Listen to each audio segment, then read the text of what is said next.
You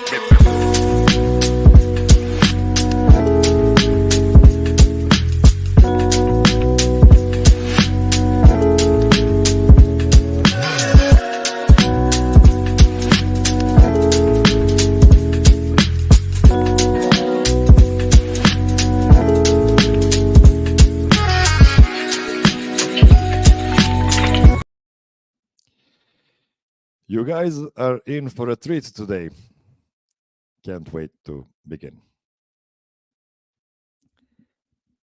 Hello, everybody, and welcome to the 84th episode of the most popular Nuggets podcast among mailmen, hairdressers, and weightlifters. I'm guessing. Welcome to the DNVR Nuggets' Serbian Corner. My name is Miroslav, and I have an awesome guest for this show, so let me first blab my usual 3-minute rant out of the way.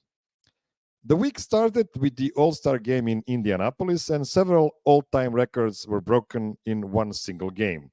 First of all, never in the All-Star history, and not only that, never in basketball history, period, have we seen 101 missed three-point attempts in one game. Karl Anthony Towns joined the elite list of players who scored 50 points in a 25-point loss, and Luka Doncic recorded the slowest televised layup in the history of both television and basketball. After that, we got what felt to be the longest regular season break ever, and it finally ended when the mighty Wizards came to town. It was the last team Nikola Jokić didn't mark in my triple-doubles per game ranking, and it was visible from the start that he knew of this stat. He almost had a triple-double in the first half. He was 1 assist short, but that was fixed early in the third and ended up in a triple-15 game. Yeah, that's the term I just made up. It was Nikola's 6th triple-15 game of his career, and that's 2 times more than how many guys like Magic Johnson and Jason Kidd have. Still, he has some work to do to catch the all-time leader in triple-15s, and that's Oscar Robertson with, you've guessed it, 15 such games. We also saw a great first scoring half from MPJ, and overall good games from Jamal, Aaron Gordon, Christian Brown, Peyton Watson, and even Zeke Naji. Oh boy, I'm afraid to imagine what we would think about the Nuggets if they could play the Wizards 4 times per season, like some other teams. Just 20-something hours later, the champs were already in Moda Center in Portland, listing off one of their last 3 back-to-back sets this season. And it was a perfect back-to-back to get back to game speed.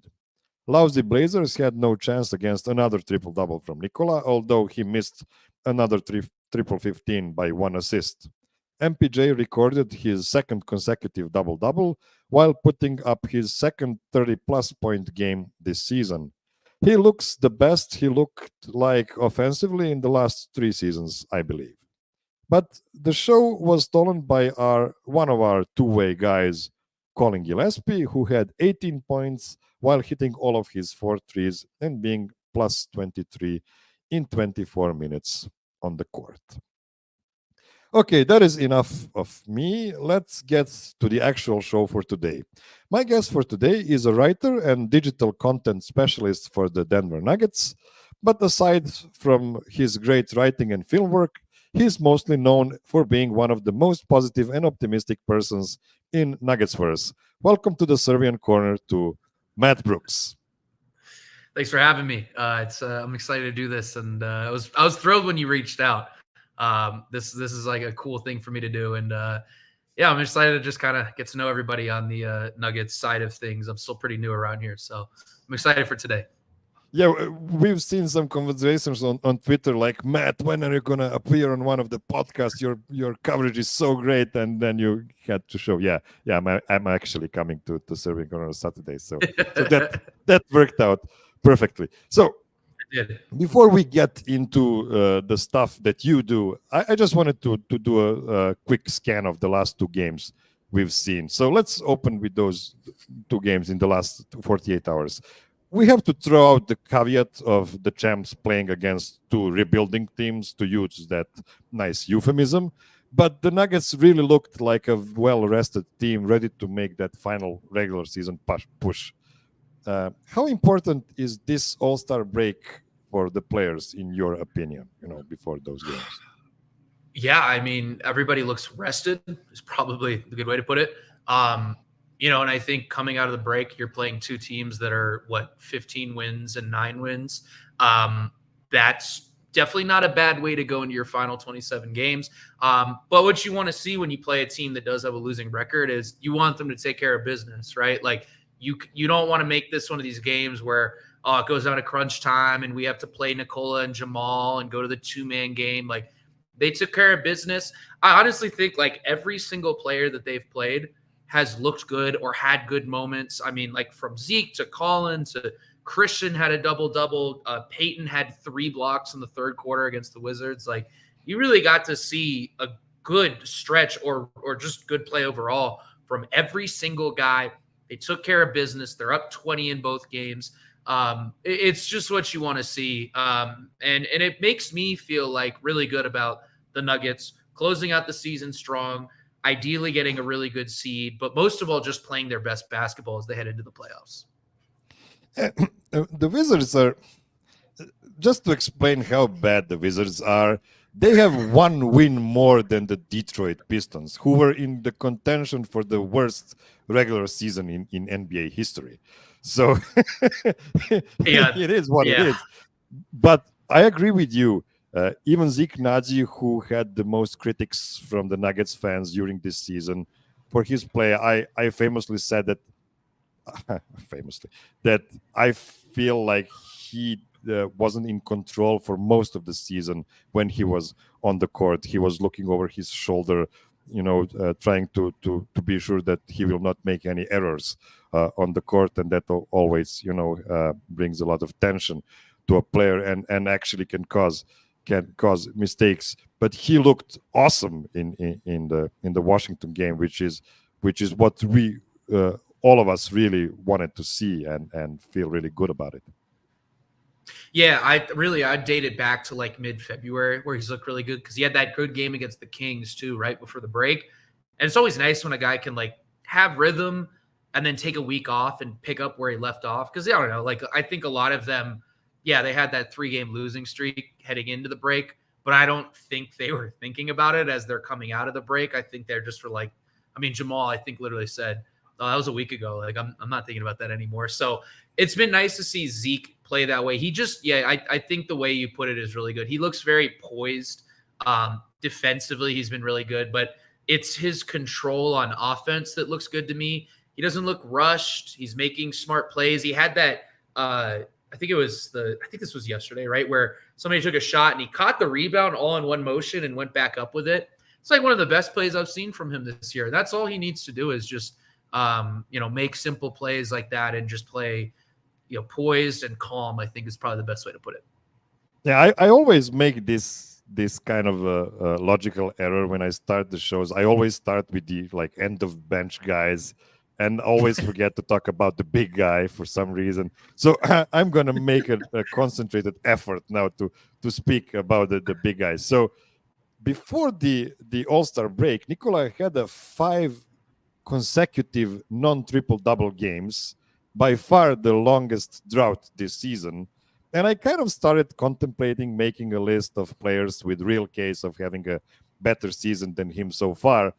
But when you see him dissecting the other team, when his guys are hitting their shots at a good rate, and that opens up lanes for tougher passes, it looks like it's his league again. Am I overreacting after 2 easy wins against bad competition, or did Nikola just remind us how incredible he can be? What I liked is that he said after the Wizards game, because somebody asked him, like, oh, are you feeling rested? And he just goes, no, I'm not feeling rested. And it's like, this is what Nikola Jokić can do when he's not rested, is just have back-to-back triple-doubles. Like, you never worry about Nikola. Like, you just never do. You never do. It's, okay, he's tired. They played whatever. He played All-Star game, and then he's going to play 3 games in 4 nights. That's fine. He's going to put up a triple-double and miss like 2 shots while doing it. He's miraculous. It's been a really good reminder, and his passing has just been so good for the last month. There's just been so many highlight plays he's made. I mean, he had the behind the back to AG, the full court touchdown pass, I think also to AG. He's been just unbelievable. And I think he's done a really good job of like balancing how much he needs to pass and score. And I think you see that with how many guys have played well alongside him. Yeah, the full disclosure, I didn't watch either of these two games live. I watched them tomorrow morning, in a normal time in Serbia. And I have to be, it's strange. You feel like, yeah, two easy wins against bad competition. But then when you watch Nikola and see all of those highlight moves, I find myself taking a lot of time to watch the actual games because I'm returning, the frames back. Yeah. A lot of time. It's just crazy. It's just he was trying out shit like passes behind his back, stuff like that. It's just you could see he was feeling himself, and it's a really great thing to see from him. But the other guy that looked amazing in these two games is MPJ. So he is crashing the boards, and that warms my heart. But he's also feeling himself taking some tough sidestep shots, and he's really good at those. Michael really is an X factor on this team. They're 6-2 when he scores 25 or more. That's a 62 win pace on a small volume, to be fair. Was he the guy that benefited from rest the most after playing the most games of all the Nuggets this season? Yeah, it seems like it. I thought Jamal was really good too. In the game, that first game, I thought he was just moving well. He's like getting downhill, getting to the rim, posting up Tyus Jones a couple times. So I thought he was really good. But yeah, Mike's looked great. I have liked how much they've let him run the offense, and by that I mean like he'll come off a handoff with Nikola, and he's done like really well in those settings. He had a couple plays against Washington where he'd run something with Nikola, and he'd actually have two defenders jump out to him because he was shooting so well. And he made it looks like an easy pass, but, you still have to make the read and not shoot it yourself. And he made that pass to Nikola. I thought beyond just like the shots that he's hitting, I think his passing's been really good. His pace has been great. He's really stood out. And the shot making has been awesome. I'm like shocked when he misses right now. My favorite trait of his is how much of a team guy he is, how selfless he is, how he is so excited to talk about the other guys on the team and how great they are for the team. And that's something that you don't see from the super talented guys too often. Like they want to be on their brand and not the other guy's brand. So that was a huge positive revelation for me, watching him for all of these seasons on the Nuggets, and you can really see him maturing as a person as well. Do you agree? Yeah, I mean, even since I've been here, and that's been since March, he's just like, I feel like he's even matured in that time. He's remarkable to me because, this guy's like a number one recruit. He's one of the best high school players ever. And a lot of times for the Nuggets, he's like third in the pecking order, and he's spotting up away from the ball. He's not a guy that has the ball in his hands a ton. I think the last two games has been like a really good reminder of like, that he's able to do stuff if you put the ball in his hands. He just doesn't get the opportunity to do it that much, but you never hear him complain ever. He's a great teammate. He's, always, he had that last night, he had during his presser with Scott Hastings, he was talking about, you can like see his face light up talking about Collins' game. He's just like, he does not get enough credit to me at all for how good of a teammate he is and how selfless he is. Yeah, so we have a question here or comment about Colin, and that was actually my next question is, I just have to ask you about the Colin Gillespie, Jalen Pickett dynamic. It's not really a big topic since we are talking about two guys who should be the third string point guard this season. But Michael Malone seems to really like and trust Colin, and he absolutely responded with a great game last night. What is your read on this? Since Calvin Booth obviously traded a pick to get the chance to draft Jalen and give him the long-term deal, and now we see Colin getting all of those minutes, when Jamal is out. Yeah, I think what's really good about Colin is he is a really good shooter, like A plus shooter, and that just helps next to Nikola or anybody. But he is a really good shooter. He's somebody that gets off the ball early and moves, and I think that stuff is also obviously really good next to Nikola. So you saw that a couple times yesterday. He'd take the ball up and quickly get it to Nikola at the elbow, and then just go right to the rim. Right to the rim. He'd either like go and fake like he's setting a screen and slip to the rim, or not even do that and just get to the rim. And I think that stuff really shines next to Nikola. When you talk about Jalen's tricky because I think, to me, whenever I watch him play, I feel like he's still acclimating to playing with Nikola, in that he's a slower player, which is fine. You don't need to be like a speed demon to play with Nikola. But what you do need to do is like make decisions really quickly, get off the ball quickly, and move. And I think that part is still coming for him. And part of that is, I mean, you guys made up the term, I'm pretty sure, with booty ball, right? Like that style of play that he has, where he's turning his body around and he's trying to get guys on his backside. It works for him, but what it also means is it's taking time off the shot clock. It's taking more time to get into the offense. And when you play with Nikola, you want to get into stuff really quickly and move so he can take his time and dissect things and then make the best possible play. Yeah, we have one more question for this segment from Gabriel Greer. It's a pretty random one, but I told to people that they can prepare their questions for you. And the question is, what does Sabonis and the Kings have on the Nugs? Sacramento is dominating Denver. What is the issue? Back-to-backs. They played him twice. They played him twice on back-to-backs. Yeah, I don't know.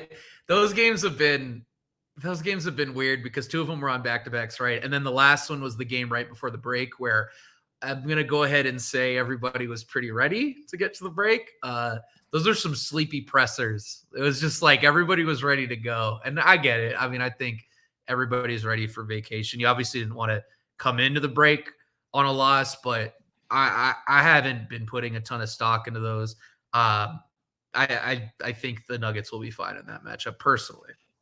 Yeah, and what's funny is we have a theory about the team just trolling Michael Malone because he used to be the head coach of Sacramento Kings, and he takes those games to heart, and the team just flops every time. They have a horrible record against Sacramento during these nine years, like a much worse versions of Sacramento Kings got a lot of wins against the Nuggets. So it is what it is. It's kind of trolly and kind of funny. Okay, let's take our first short break, and then we'll return with some interview stuff. Don't go anywhere.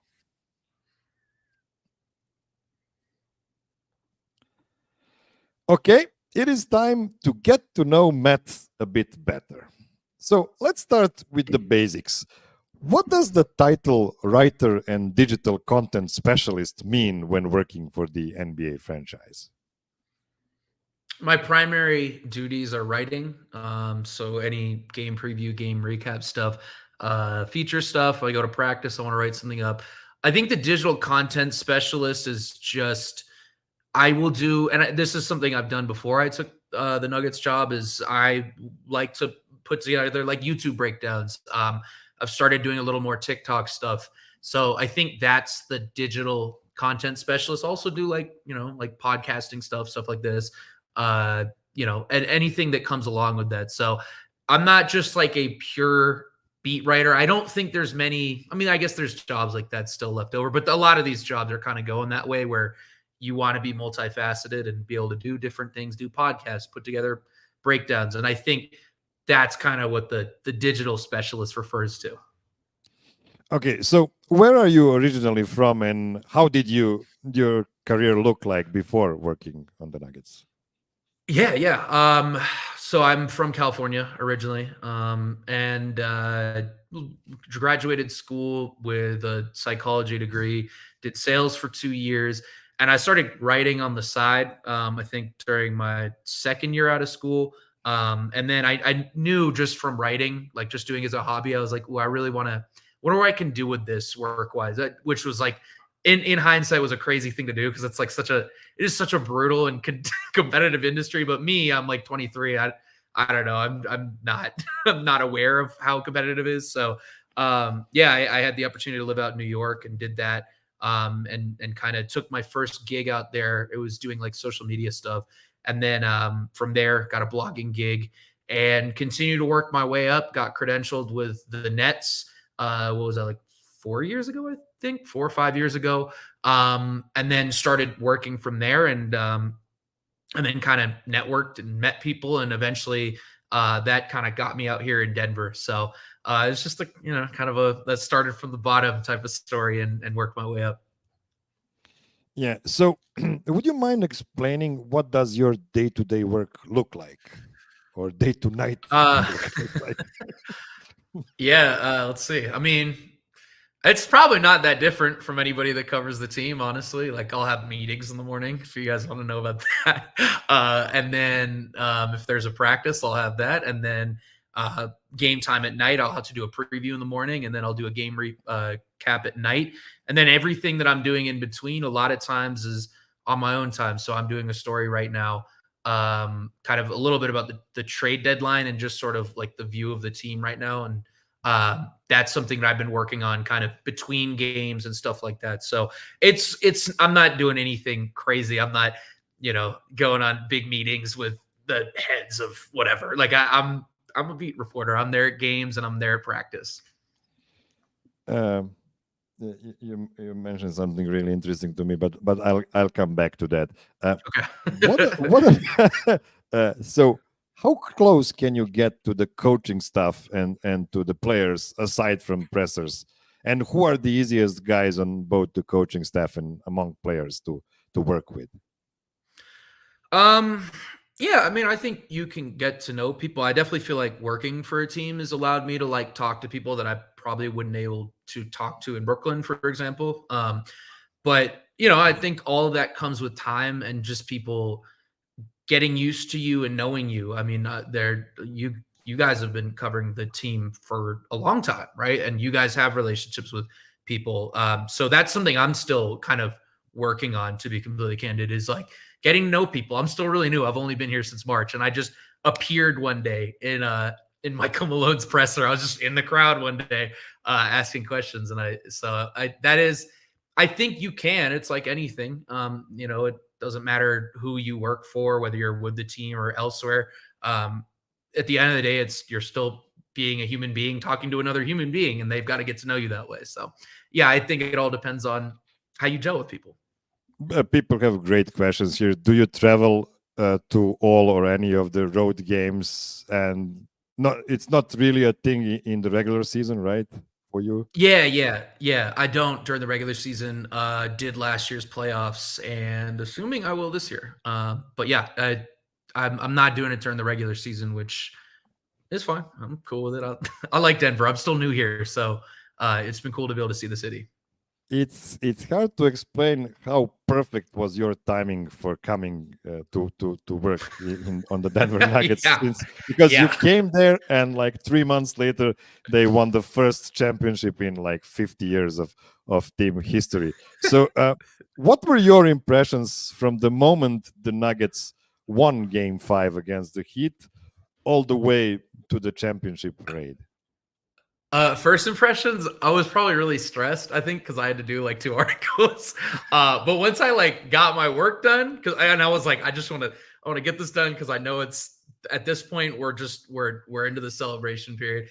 Once I was like done, it really started to hit. You're walking through the halls, people are celebrating. Was in the locker room for a second, and then even on the way out, I ran into Zach Lowe, who was like somebody I knew from Brooklyn, and it was cool. Like he was somebody I read. Like Zach's like the reason I got into doing sports writing and everything like that.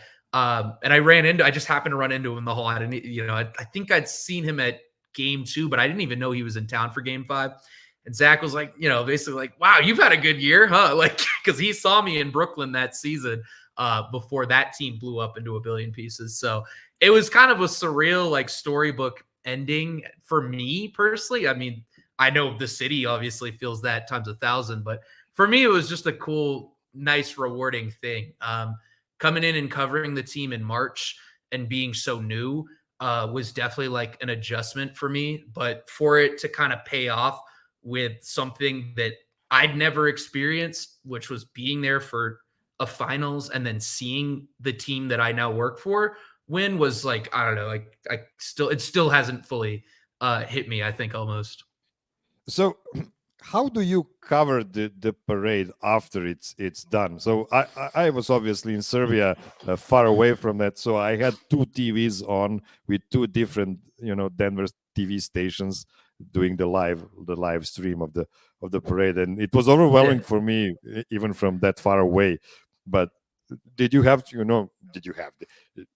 did you do some stuff about the parade on the nuggets.com afterwards? Yeah, I did. I think I did an article. It was hard though because like I couldn't use a lot of it. I can't print certain things on the website. And there was I was like I'll say that was a PG-13 celebration, like every single celebration. So it was a lot of like going through the interviews or whatever, like I guess like the guys being on stage and figuring out what I could use. I remember it being a pretty short article the next day, but yeah, I wrote something. I wrote about Jokić's famous I want to be on the fucking parade. Like that was great, I thought. So but beyond that, yeah, it was just it was pretty light. They were just really excited. So yeah, excellent time. Okay, let's take one more short break and then we'll continue a bit more on your everyday job. Don't go anywhere. Okay, we are back, and this is probably the toughest thing I'm going to ask you because I'm not sure how much you can share. So, do you have a favorite anecdote from working with the Nuggets you want and you're allowed to share with the audience? Favorite anecdote. Favorite anecdote. Ooh, I did this one. This was one of the ones I was hoping I'd have something for because we talked about doing this. Yeah, I don't really know if I have anything that crazy. Like this week was fun because Reggie was running up. He literally so this is the All-Star break, right? And Reggie's the last presser that we get. This is not like my favorite. This was just one that I thought was really funny. And this is when I knew the team was going to come out of the break really feeling good. I'm in a little early. Oh, actually, let me track back. So before the break, Reggie was like the last presser after the Kings game. And I think it was me or somebody else asked him like, oh, what are you doing from the break? And he just goes, sleep. I'm going to sleep. And then let's fast forward to the Wizards game a week later. I come in a little early because I was working on something. And sure enough, I see Reggie Jackson like decked out in the new Nuggets. I don't know if you've seen like the new the like retro sweatshirt that Nikola was wearing as a kid. Yeah. So he's wearing that head to toe and he is just running up the halls singing. And I was like, oh, all right. So I guess they enjoyed the break. Like he really did sleep the whole time. So I thought that was great. Any of the stuff in the locker room was really cool after, just because I never had that. I think as like a journalist, you have like your things you want to achieve in your career, your vision board, if you will. That was not on there. A championship celebration, a locker room was not something I thought would happen. So that was pretty cool for me, but I don't have any like really crazy stories. Those I think were the two, but that locker room was crazy for me. By the way, I have a comment on the retro sweatshirt that Altitude Authentics just put out. It's great. It looks really good. It's just the letters are yellow, like they should be on the Nuggets old logo, and the knockoff version that young Nikola was wearing had the red letters because it's a very cheap knockoff from Romania or wherever it was made.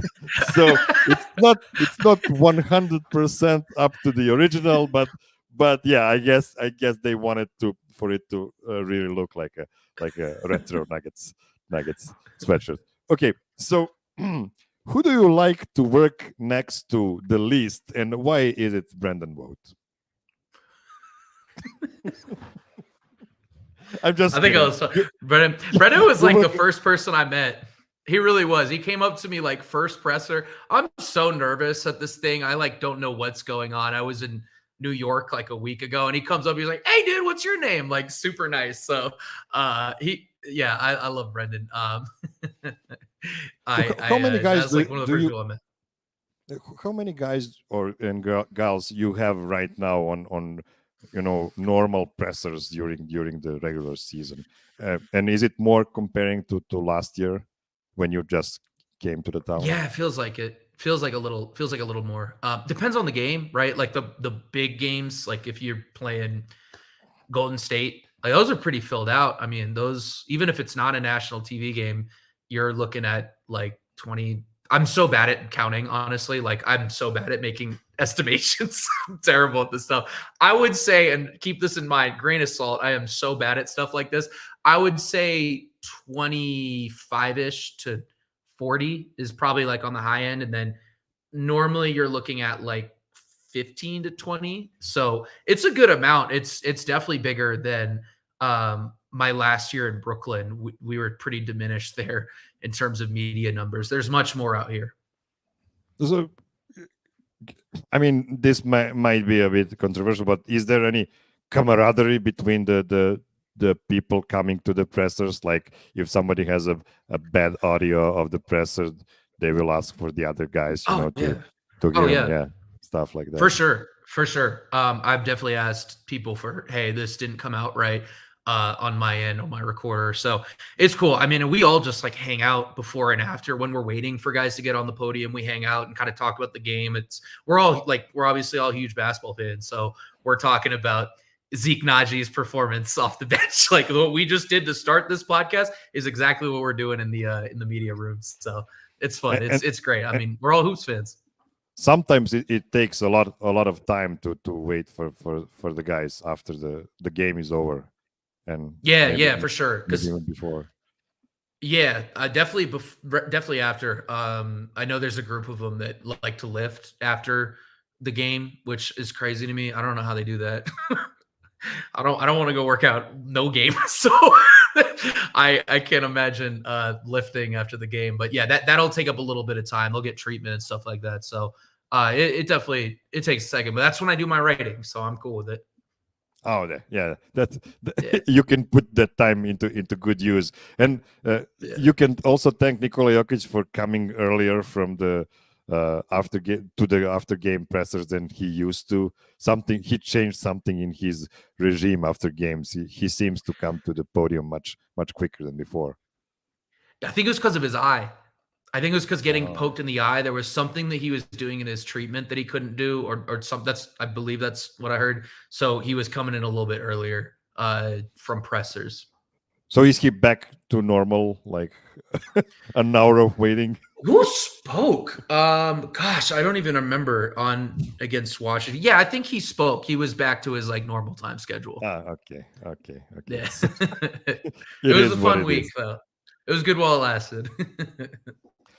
One more thing I wanted to ask you about your job. How do you select the clips you want to work on and stories you write about? Apart from the recaps and the game previews. Yeah, for sure.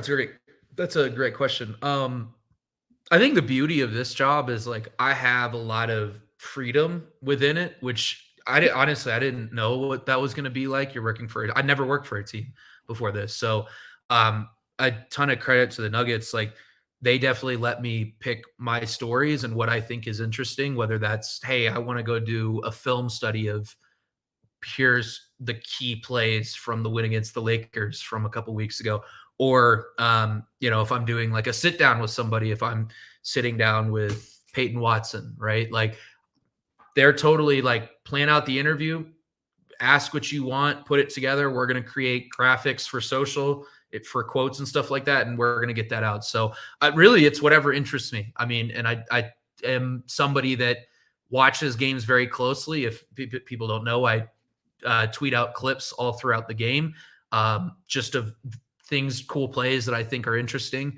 And then from there, I think that kind of like informs whatever story I want to write that week. Or it can just literally be like, oh, I went to practice today and there was like a lot of discussion about the 1 seed. I should probably write something about that. So I think the stories generally are informed by the season. Like the season tells you what you should be writing that week. It's cool that you have a proper internet connection to do those things live while the game is on and you're in the arena. Because I had this experience in Belgrade Arena. When was it? It was a year and a half ago, almost 2 years ago, when the guys from the DNVR came to Belgrade and we all watched together the Serbia versus Greece game in the World Cup qualifiers, and it was just a nightmare because there's no internet in the arena at all. Like either mobile or Wi-Fi, it just doesn't work because it's too many people there. So it's cool to hear that somebody can actually do their job. Yeah. Well, it works. It works in this day and age. Okay. We'll take our last short break, and then we'll go into the unknown. Some really random questions I've prepared for you, and also from the audience in the chat. Don't go anywhere.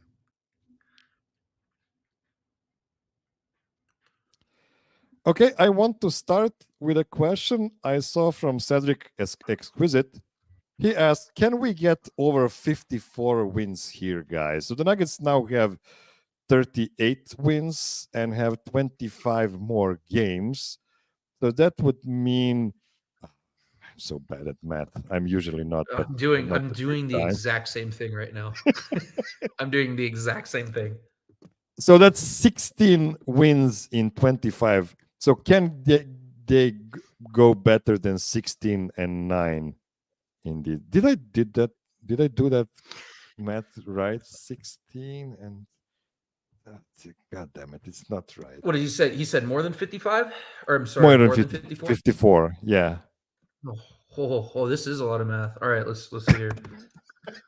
This is good podcasting, right? When you have to look stuff up. Yeah, we're completely prepared. Yeah. Okay, 17? So 17 more out of 25. So that's 17-8. That sounds manageable, right? Yeah, they have. So we'll have an answer to this question very quickly because the next 6 games for the Nuggets are pretty tricky. They play Golden State on Sunday, then a break, then a home and home against Sacramento. Can they beat the fabled Sacramento Kings? And then the next night they play Miami, and then they fly to Los Angeles to play the Lakers on Saturday. Then they come back to Denver for the Suns, and then 2 days later they play the Celtics. So that's presumably that's 6 above 500 teams in a row. Are the Lakers above 500 right now? They feel like they should be. Regardless, that's like the stretch that I think, to me, I look at that and I go, all right, we're gonna know pretty quickly, is this gonna be that above 54 win season, or are we looking something below that? Because right now, the Timberwolves, even after the loss on yesterday to the Bucks, they are on a 57 win pace. So you got to be in that like 55, 56-ish win pace, I think, to me, if you want to be in that 1 or 2 seed this year in the West. I think that's what you're shooting for. Yeah, I'm no Harrison Wind, so I cannot break any wind chimes. But what I can tell you that one of the people that is close to one of the players on the team thinks that the Nuggets can go in these last 27 games, after the break, something like 21-6, which is pretty amazing, and also pretty. I don't know if it's realistic, but it's something that you cannot take off the table for sure. Okay, another question from Gabriel Greer. I hope I pronounced that right. I can't help but imagine the Luka Jokić Nuggets in 2 years. It would be like Magic Kareem, 6 or 7 rings. Now, this is a very popular team. Everybody talks about it because Luka and Jokic are great friends. I actually believe that Nikola looks at Luka as his younger brother. He only has older brothers, and it's cool to have a younger brother too. But realistically speaking, it's not something that I don't think something that can happen before Luka signs another supermax with Dallas, and maybe after that or something like that, or maybe he just doesn't sign a contract and then you do a sign and trade. It's really difficult to make the math work. But do you feel like a basketball fan that would be the amazing fit everybody thinks it would be?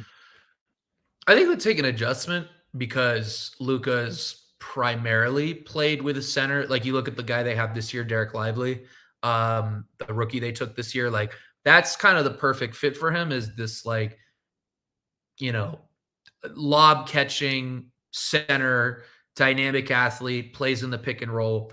That said, I think playing with Nikola is the easiest thing on the planet. I mean, obviously let's be good, but like it is so easy to play with him. And I'd expect them, they're both like just genius players. They'd figure it out. It's like one of those things where, yeah, you can sit there, you could say like, oh, well, maybe, maybe Luka wants a guy that's going to like catch lobs and all this stuff and blah, blah, blah. All right. At the end of the day, like these are really smart players, and smart players always figure it out. They do. Like that's really 90% of the time, that's how it works. Yeah, I agree with that completely. It's not the perfect fit, but when you have such transcendent superstars, they're gonna figure stuff out, and especially because they can speak to one another in their secret foreign language. Right. Well, you look at like, was LeBron and Dwayne Wade like the perfect fit? Not really, actually. I don't think they fit very well. Guess what? They won 2 championships together. Like when you have great players, and that was with the end of kind of Dwayne Wade's career, or when his body started to break down a little bit. That even then, that team was outstanding because of how good those 2 guys were. Okay, time for super random questions. So, okay, first one maybe not as random. Can you name me some of your favorite players to watch not on the Nuggets? Yeah. So this year, who was I watching? I was watching, these are like really random names. First couple of months, I was watching, weirdly enough, I was watching a lot of LaMelo, and I was watching a lot of Halliburton. I really like point guards that are really good passers. When I was growing up, I had 2 guys I really liked to watch. And one of them was Kevin Garnett. The other one was Steve Nash. I loved Steve Nash as a kid. Just loved Steve Nash. So I always find myself gravitating towards these pass first kind of old school point guards that are exciting in that way. So I like those 2 guys a lot. I love Wemby. I'm like all in on the hype. I love Wemby, watching him. I think he's just like, it's one of those guys you just, I don't know, you've never seen anything like him. And I think those are the main ones. Oh, and I like watching OKC a lot. Their team's really fun. I love Shea's really fun to watch, but I love Jalen Williams. I just think he's like a really good player that pops every time I watch him. So those are a couple of them, but I'm pretty locked in with Nugget stuff. I've always kind of been that way. When I'm covering a team, I focus 90% of my energy on them. And when I'm not watching basketball for work, I'm not really watching that much basketball because I want to break. So that's how it works a lot of the time. It's not healthy. I tried. Trust me, when I first got into sports writing, I would watch basketball like from sun up to sundown, and it would get to like game 60.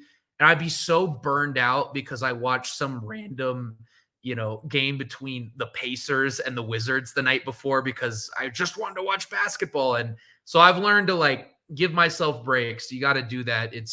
Look, we love watching basketball. It's what we like to do, but you got to do other things in life as well. Yeah, when you spend so much time watching the footage, it might be bad for your eyes to watch the color of the hardwood for so long. Yes. Like try switching, like go green. Like I've heard that green is really healthy for your eyes. So yeah, I agree with that. Okay, NBA rules, both in game and in season, that you would like to tweak if you could. Oh, I love this. Oh, I love this question. Yeah, I remember seeing I saw this question when we were kind of going for the show. The shooting foul rules.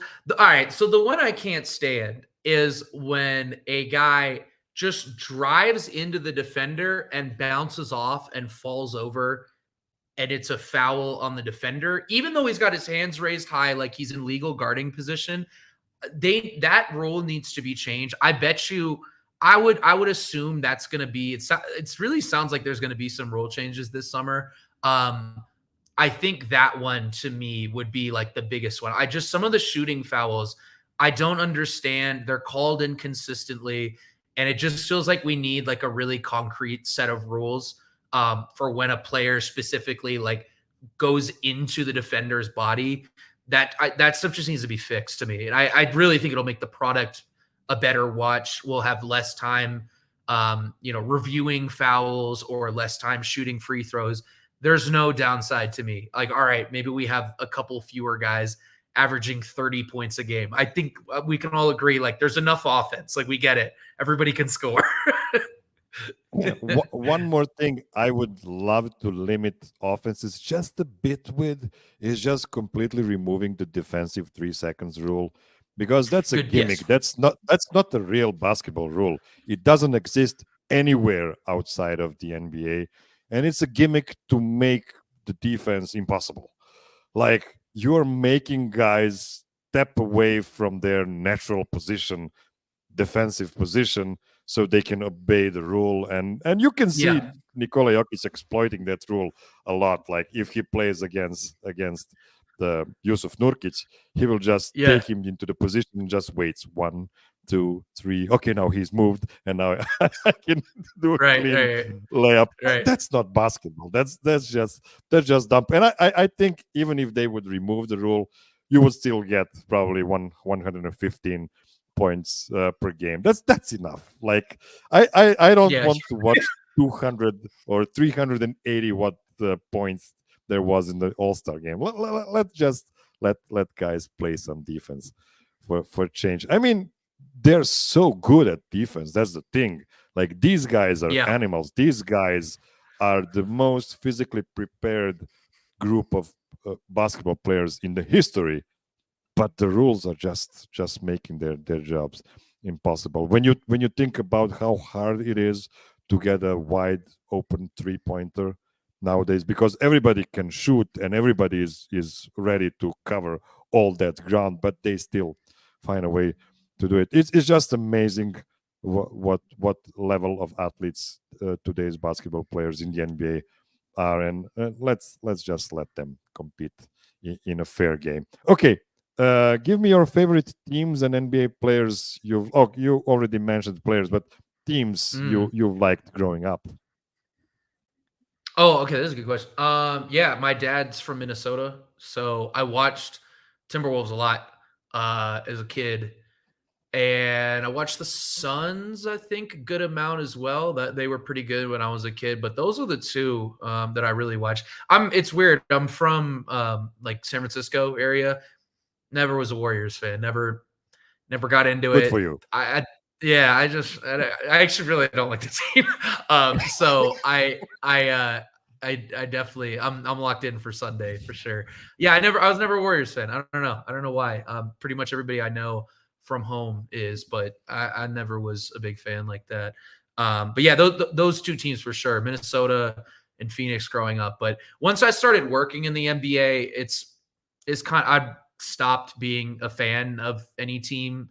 Not even because like I felt like as a journalist it wasn't, I needed to not be biased. No, it was just literally like I was covering the Nets and that was who I watched. And I knew because I'm only watching one team for work, I'm probably not going to watch any other teams like a diehard or anything like that. And like, how are you a fan of something if you're not watching them? I would say actually now really I'm a Nuggets fan. Like I've really become a fan of the team because they're just likable, and that's pretty unique for me to cover a team for work and like find myself rooting for them. But I don't know, the team's just like really likable, and they have guys that are fun to watch. It's like kind of tough not to be a fan of them. The American stories, origin stories, are so funny to me. Like, your father is from Minnesota, and then you moved to Bay Area, and then you moved to Brooklyn, and then you moved to Denver, and it's like so many miles in between. It's just something we don't do in Europe that often. But Yeah, but I guess yeah. I guess it is what it is. Okay, give me your favorite TV show, recent and all time?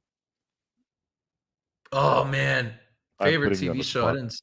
You are putting me on the spot. Favorite TV show. My goodness. I watch the worst TV. Like I like watch reality TV like wholeheartedly. Okay. I'm not even. Yeah, this is what I watch. So what was I watching right now? I'm watching. I'm watching Love Island with my girlfriend right now. And then favorite show. I was talking to my friends about Jersey Shore this week. So that's what I probably watch. A real answer. Favorite show ever. Favorite show ever. I don't know. Euphoria is really good. I watched that for the first time recently. I'm really not like a big TV fan, to be honest with you. But yeah, when I do watch TV, it's like the worst. Turn your brain off. My brain is melting because this is so bad. Decompress from work stuff. Yeah. Yeah, it's really Yeah, bad. and It's like it's also insulting. it's not very healthy to watch the screens for 15 hours per day, but I guess that's what most of us are doing nowadays. Yeah. Last question, because I'm a huge fan of comedy as an art form. So, do you know what's your favorite comedy movie or comedy movies of all times? So I like. Can I answer with stand up? Of course. Like stand-up comedy? Okay, cool. I just saw a guy, Joey Avery, who I came across on YouTube. He was in Denver. I like that's something I do. I actually don't watch a ton of TV. I'll like click through comedians and stuff like that on YouTube. Like I really part of that was living in New York. I was pretty blessed to like watch awesome comedy all the time. But yeah, I just saw this guy, Joey Avery. I totally recommend him. He was in Denver playing at I'm not even sure what the club was called, but yeah, I went there and then kind of hung out with him after, which was really cool. So we talked a little bit about what his life is like. He was a baseball fan, I think. So I think we talked for like 2 seconds about the Rockies because there's not much to talk about there. And then it was cool. So that was really fun to meet him. But his comedy is awesome. Joey Avery, that's my recommendation. That's a very very high praise, and I'm gonna look into it immediately Yeah. after the show is over. Okay, this is all we've prepared for you guys today. It was really cool chatting with Matt and getting to know him. We are gonna have some more games next week to talk about. We'll see who will guest the next show, and I'm trying out something new for the end of the show. I'm just gonna end the show with a random Nuggets player from the Jokić era. So until we meet next time, Greg Whittington.